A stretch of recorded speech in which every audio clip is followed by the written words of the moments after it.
17 ফেব্রুয়ারি 2026 বাংলাদেশের রাজনৈতিক ইতিহাসে তারিখটি এক অমোচনীয় অধ্যায় হিসেবে লিপিবদ্ধ হয়ে রইল।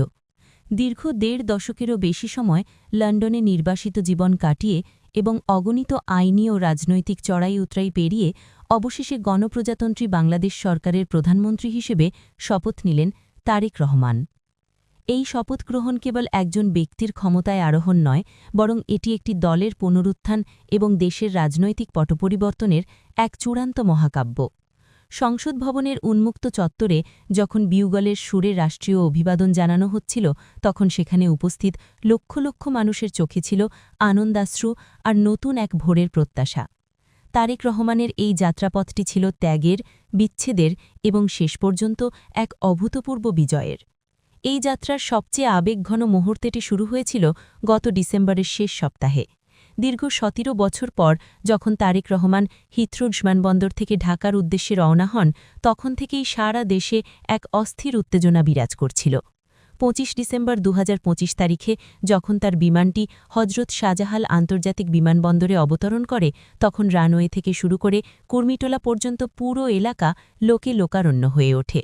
নেতাকর্মীদের ভালোবাসায় সিক্ত হয়ে তিনি যখন হাত নেড়ে অভিবাদন জানাচ্ছিলেন, তখন সাধারণ মানুষের মধ্যে এক ধরনের স্বস্তি পরিলক্ষিত হয়। তবে ভাগ্যের নির্মম পরিহাসে এই আনন্দের স্থায়িত্ব ছিল খুবই কম।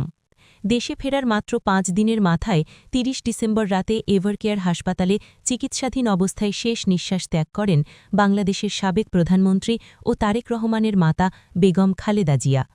মাতার মৃত্যু তারেক রহমানের জন্য ছিল এক বিশাল ব্যক্তিগত এবং রাজনৈতিক ধাক্কা। একদিকে দীর্ঘকাল মায়ের দেখা না পাওয়ার আক্ষেপ, অন্যদিকে দেশের চরম রাজনৈতিক সংকট। এই দুইয়ের মাঝে দাঁড়িয়ে তিনি যে ধৈর্য ও পরিপক্কতার পরিচয় দিয়েছেন, তা সমালোচকদেরও প্রশংসা কুড়িয়েছে। বেগম জিয়ার জানাজায় অংশ নেওয়া কয়েক কোটি মানুষের শোককে তিনি শক্তিতে রূপান্তরিত করার ডাক দেন। রাজধানীর নয়াপল্টনে আয়োজিত এক বিশাল শোকসভায় তিনি ঘোষণা করেছিলেন যে প্রতিহিংসা নয়, বরং ভালোবাসার মাধ্যমে বাংলাদেশকে পুনর্গঠন করাই হবে তার মাতার প্রতি শ্রেষ্ঠ সম্মান। এই একটি বক্তব্যই নির্বাচনের আগে সাধারণ ভোটারদের হৃদয়ে স্থান করে নেয় এবং বিএনপির প্রতি এক বিশাল সহানুভূতি ও জনসমর্থনের ঢেউ তৈরি করে। গত ১২ ফেব্রুয়ারি ২০২৬ তারিখে অনুষ্ঠিত ত্রয়োদশ জাতীয় সংসদ নির্বাচনে সেই জনসমর্থনের প্রতিফলন ঘটে ব্যালট বক্সে। সকাল থেকেই ভোটারদের অভূতপূর্ব দীর্ঘ লাইন প্রমাণ করছিল যে মানুষ পরিবর্তনের পক্ষে রায় দিতে উন্মুখ হয়ে আছে। বিশেষ করে তরুণ ভোটার এবং নারীদের মধ্যে তারেক রহমানকে নিয়ে এক ব্যাপক উদ্দীপনা দেখা যায়। নির্বাচনের ফলাফল ঘোষণার পর দেখা যায় বিএনপি এককভাবে ২/৩ সংখ্যাগরিষ্ঠতা পেয়ে জয়ী হয়েছে। ৩০০ আসনের মধ্যে ২০০টি আসনে জয়লাভ করে দলটি এককভাবে সরকার গঠনের ম্যান্ডেট পায়। তারেক রহমান নিজে তার পৈতৃক ভূমি বগুড়া এবং ঢাকার একটি গুরুত্বপূর্ণ আসন থেকে রেকর্ড পরিমাণ ভোটে বিজয়ী হন। এই জয় কেবল রাজনৈতিক বিজয় ছিল না, বরং এটি ছিল তার দীর্ঘ নির্বাসন এবং সংগ্রামের প্রতি জনগণের এক বিশাল স্বীকৃতি। শপথগ্রহণ অনুষ্ঠানে তারেক রহমানের পরিহিত পোশাক এবং ধীর স্থির চাহনি অনেককেই তার পিতা শহীদ রাষ্ট্রপতি শহীদ জিয়াউর রহমানের কথা মনে করিয়ে দিচ্ছিল।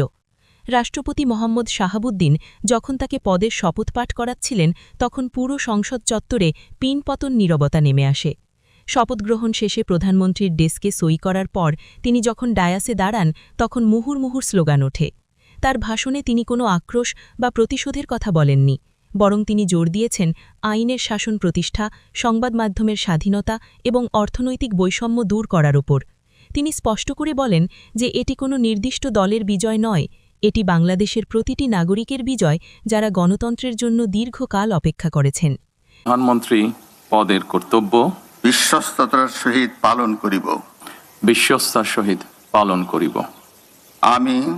আমি বাংলাদেশের প্রতি অকৃত্রিম বিশ্বাস ও আনুগত্য পোষণ করিব। আমি সংবিধানের রক্ষণ, সমর্থন ও নিরাপত্তা বিধান করিব। আমি ভীতি বা অনুগ্রহ, অনুরাগ বা বিরাগের বশবর্তী না হইয়া সকলের প্রতি আইন অনুযায়ী যথাবিহিত যথাবিহিত আচরণ করিব। এবার মাননীয় প্রধানমন্ত্রীর গোপনীয়তার শপথ পাঠ পরিচালনা করার জন্য রাষ্ট্রপতি মহোদয়কে বিনীত অনুরোধ জানাচ্ছি। আমি তারেক রহমান সশ্রদ্ধ চিত্তে সশস্ত্র চিত্রে শপথ করিতেছি যে সরকারের প্রধানমন্ত্রী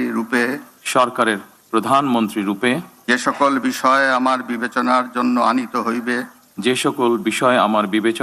আনিত হইবে বা যে সকল বিষয় আমি অবগত হইব তাহা প্রধানমন্ত্রী রূপে যথাযথভাবে আমার কর্তব্য পালনের প্রয়োজন ব্যতীত প্রত্যক্ষ বা পরোক্ষভাবে কোনো ব্যক্তিকে জ্ঞাপন করিব না বা কোনো ব্যক্তির নিকট প্রকাশ করিব না। ধন্যবাদ। তারেক রহমানের এই দীর্ঘ যাত্রায় সবচেয়ে বড় চ্যালেঞ্জ ছিল আন্তর্জাতিক মহলে নিজের গ্রহণযোগ্যতা তৈরি করা এবং দলের অভ্যন্তরীণ শৃঙ্খলা বজায় রাখা। প্রবাসে থাকাকালীন তিনি প্রযুক্তির মাধ্যমে তৃণমূল পর্যায়ের নেতাকর্মীদের সাথে নিরবিচ্ছিন্ন যোগাযোগ রক্ষা করেছেন, যা নির্বাচনের সময় দলীয় ঐক্যে গুরুত্বপূর্ণ ভূমিকা পালন করেছে। তার শপথ গ্রহণের পরপরই বিশ্ব নেতারা অভিনন্দন জানাতে শুরু করেছেন, যা বাংলাদেশের বৈদেশিক সম্পর্কের ক্ষেত্রেও নতুন মাত্রা যোগ করবে বলে ধারণা করা হচ্ছে। বিশেষ করে যুব সমাজের কর্মসংস্থান এবং ডিজিটাল অবকাঠামো উন্নয়নে তার দীর্ঘমেয়াদী পরিকল্পনাগুলো এখন বাস্তবায়নের অপেক্ষায়। বাংলাদেশের মানুষ এখন দেখছে এক নতুন নেতৃত্বকে, যার সামনে রয়েছে বিধ্বস্ত অর্থনীতি সংস্কার এবং গণতান্ত্রিক প্রতিষ্ঠানগুলিকে শক্তিশালী করার এক কঠিন কিন্তু গৌরবময় পথ। তারেক রহমানের প্রধানমন্ত্রী হিসেবে এই অভিষেক বাংলাদেশের সংসদীয় গণতন্ত্রের ইতিহাসে এক নতুন সূর্যোদয় হিসেবে বিবেচিত হচ্ছে। শোক, বিচ্ছেদ এবং দীর্ঘ প্রতীক্ষার পর এক উজ্জ্বল আগামীর স্বপ্নে বিভোর এখন গোটা জাতি।